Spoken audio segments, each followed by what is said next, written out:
Hi, my name is Bree Clark and I'm a software expert, and today I'm going to show you how to display a histogram in Excel.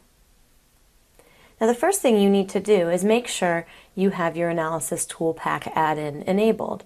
And to do this I'm going to go to File, Options, and I'm going to click on Add-ins on the left. Now here I can see that my Analysis Tool Pack is inactive. So I need to go down to the bottom where it says Manage Excel Add-ins and click Go. Here I can check the Analysis Tool Pack checkbox and click OK to load the add-in. Now when I go to the Data tab, I'll see this extra section to the right for data analysis. But before we start, we need to set up our bins. I want to do a histogram that shows me the distribution of subjects' length in feet by these different values. And so I want to just break those into a foot at a time. So I'll do 1, 2, 3, and 4.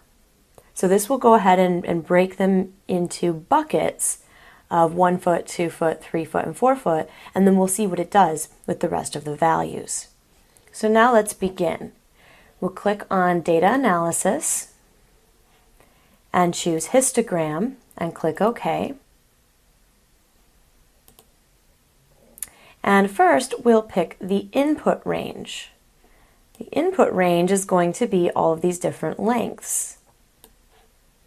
The bin range is going to be the 1, 2, 3, 4 we just entered. And we'll let it go ahead and put that in a new worksheet.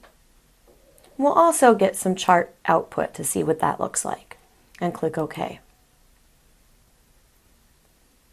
And so what it does is it puts those length values into buckets. How many fit in the 1 foot bucket, the 2 foot bucket, 3, 4, and more. And then it made a nice graph of that as well. My name is Bree Clark. I'm a software expert, and I just showed you how to display a histogram in Excel.